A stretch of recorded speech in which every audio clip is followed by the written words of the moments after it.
आपके लिए मैं पहले से बता रहा हूं, आने वाले दौर में अगर कोई और बदअकीदगी फैलती है तो मेरे अजीजों आज से ही अपने गठरियां बांध लो। तेरी गठरी ताकी है और तूने नींद निकाली है। इसलिए सुन्नियों तुम्हारे लिए चैलेंज है, तुम्हारे लिए चैलेंज है। आपको पता है एक वक्त ऐसा भी आया था कि करामता एक फिरका आया जिसने हजरे अस्वद भी चुरा लिया था खाने काबा से, और वो लेके बहरीन चले गए थे हजरे अस्वद को। उनकी भी हुकूमत आई है मक्का और मदीने में। यजीद का दौर आया, उसकी भी हुकूमत आई है मक्का और मदीने में। मक्का और मदीने में हुकूमत का आ जाना यह हक होने की दलील नहीं होती। अल्लाह के नबी सल्लल्लाहु अलैहि वसल्लम ने यह फरमाया, हदीस है, बसा औकात अल्लाह ताला फासिक और फाजिर से भी अपने दीन का काम लेता है। उसके दीन का काम किसी फासिक और फाजिर से भी होता है। तो आपके लिए वो मेयार नहीं, मेयार रसूलुल्लाह की मोहब्बत है, मेयार हुजूर अकरम सल्लल्लाहु अलैहि वसल्लम की शरीयत है। अगर कभी कोई ऐसे ढकोसले लोग आए, जैसे यहां बादशाहों के दौर में भी ऐसी चीजें आई हैं, हिंदुस्तान पर जब मुसलमान बादशाह आए और कई बादशाहों ने दीन को अव्वल प्रायोरिटी रखा, और कुछ तो बेदीन थे, कुछ उनका लेना देना ही नहीं था। कुछ वो थे जो दीन बदलने पर तुले हुए थे। जैसे अकबर का नाम आता है, अकबर बादशाह के मुतालिक सुना होगा आपने, जलालुद्दीन अकबर उसको कहा जाता था। इसकी हुकूमत लंबे समय तक चलने वाली है, तकरीबन 48 साल तक शायद हुकूमत किया। और जब आदमी को नशा चढ़ जाता है हुकूमत का, यहाँ 5 साल में ही चढ़ने लगता है, वो तो 48 साल का था। और ये तो इलेक्शन से आने वाले हैं, उनके हाथ तो इलेक्शन भी नहीं था, तो नशा तो और ज्यादा होगा। एक दौर ऐसा आया कि उसके आसपास के चमचों ने कहा कि ये दीन इस्लाम पुराना हो गया, 1000 साल हो गए हैं, अब एक नया दीन होना चाहिए, आपके हिसाब से आप बनाओ। कहा तुम लोग बनाओ, सारे लोग मिल करके।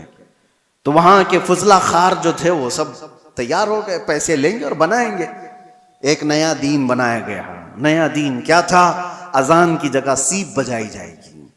अजाने नहीं, सबको एक करना है, सारे लोग एक ही जगह पर इबादत करेंगे, और मस्जिद भी होगी और मिंबर पर मंदिर भी होगी, वहां पर मूर्ति भी रखी जाएगी और मस्जिद में नमाज भी होगी। ये दीन इलाही इसका नाम रखा गया।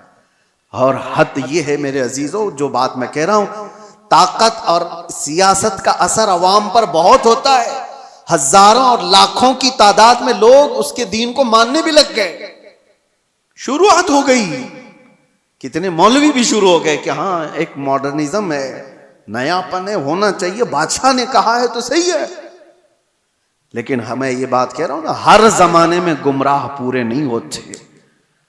हक्कानी उलमा हर जमाने में अल्लाह ताला रखता है। एक मर्द कलंदर अहमद फारूकी सर हिंदी मुजद्दिद अल्फसानी खड़े हुए और उन्होंने उसकी तरदीद की, और जगह जगह आपने अपने बयानों से इनकार किया कि दीन इलाही नहीं होगा, दीन मुस्तफा ही होगा। तुमने नाम रखा है दीन इलाही, ये अल्लाह का दीन नहीं है, ये बादशाह का बनाया हुआ दीन है। दीन वही है अल्लाह का जो मेरे नबी लेकर के आए थे। और उस दीन की खातिर जैसी बादशाह के खिलाफ बोलना आसान है, आसान है। आप इनकी पॉलिसियों के खिलाफ बोलो, अभी देखो उठा लेंगे आपको। हाँ, कहने को दुनिया में डेमोक्रेसी है, आजादी है, बोलने की आजादी, freedom of speech, freedom of expression, पता नहीं क्या क्या चीजें हैं, लेकिन वो सिर्फ और सिर्फ उनके कुत्तों के लिए है, उनके पाले हुए कुत्तों के लिए फ्रीडम है पूरा। और तुम कहीं से, अभी देखो मैं कुत्ता ही बोल दूं तो फिर मुश्किल है, उठा लिया जाएगा। नहीं, तुम्हारे लिए नहीं है, वो हमारी तबीयत के, हमारे पाले हुए लोगों के लिए वो जितना चाहे भौंकें, क्योंकि हमारे खिलाए हुए कुत्ते हैं, हमारे पाले हुए कुत्ते हैं। ये किसी को काट लें तो भी जायज, किसी पर भौंकें तो भी जायज। दुनिया का तकरीबन सिस्टम यही है, सब जगह कहने को डेमोक्रेसी है, आजादी सबके लिए नहीं है। हाँ, अगर इनके आलोचक हो कोई, इनको क्रिटिसाइज करने वाला कोई हो, अरे वो एक जुमला भी बोले तो उसको पकड़ लिया जाएगा, और डायरेक्ट नहीं पकड़ा जाए तो फिर तुम्हारे टैक्स की इंक्वायरी शुरू हो जाएगा। माल कहां से आता है, कितना कमाते हो, कौन सा अकाउंट है, ईडी हो, आईटी हो, सब जगह से। बहरहाल दुनिया का ये निजाम है। इन निजामों से न डरते हुए भी अल्लाह के रब्बानी उलमा मौजूद रहते हैं।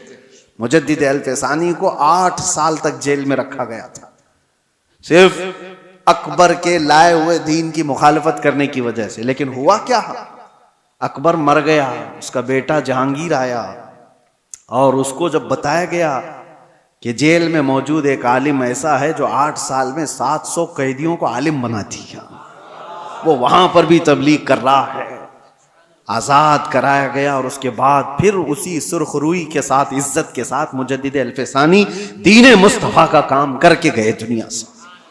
हर जमाने में ये होता रहेगा। तो मैं ये कह रहा हूं, जब ताकत किसी के पास आती है ऐसे गुमराह के पास, तो शैतान उसके जरिए से पूरे दीन को खराब करने की कोशिश करता है। और ऐसा ईसाइयों के साथ भी हुआ, यहूदियों के साथ भी हुआ, क्योंकि ईसाई पहले जो थे, हक जो उलमा थे, यहूदी भी, अरे वो अल्लाह तबारक व तआला की किताब तौरात के मानने वाले थे, मूसा अलैहिस्सलाम की शरीयत के कायल थे।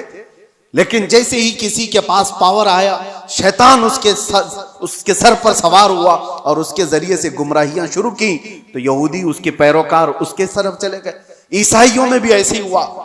2 तरीके से शैतान गुमराह करता है, एक सियासत के जरिए से और दूसरे उलमा के जरिए से। और ये दोनों का कॉम्बिनेशन होता है कैसे, सियासत जब पावर में होती है, ताकत हुकूमत, वो खरीदती है कुछ उलमा को और उनके जरिए से जो कहलाया जाता है वो अवाम पर उसका असर पैदा हो जाता है।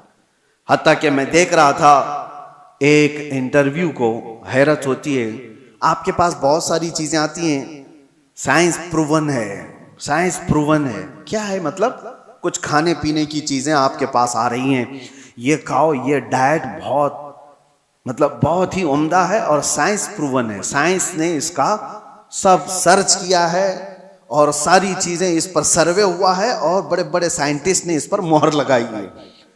तो अवाम उसको हाथों हाथ ले रही है, अरे साइंस प्रूवन है, ये साइंटिफिक एतबार से भी इस हेल्थ के बेनिफिट हैं। मैं देख रहा था कई साइंसदानों को तो हुकूमत खरीद कर रखी हुई है, बड़े बड़े पैसे वाले लोग इनको खरीद करके रखे हुए हैं। अरे चाहे कुछ भी कचरा हो, तुम कह दो कि मैंने रिसर्च किया है, मैंने सर्वे किया है 1.5 लाख लोगों पर और उसका असर ये आया है, और इसके बदले में तुम जितना पैसा ले लो। साइंसदान को पैसे दिए गए और उसने एक बात कह दी कि ये साइंस प्रूवन है, लाखों की तादाद में लोग हाथों हाथ खरीद रहे हैं। अरे बाजार पर भी असर है इनका। तुम्हें कचरा भी खिलाना हो तो कल को ये कह दिया जा सकता है साइंस प्रूवन है, क्योंकि जाहिल है कुछ भी। तो साइंसदानों के जरिए से अगर मार्केट पर काबू पाया जा सकता है तो उलमा के जरिए से क्यों नहीं पाया जाता, जिनकी आस्था लगी हुई है, ताल्लुक लगा हुआ है।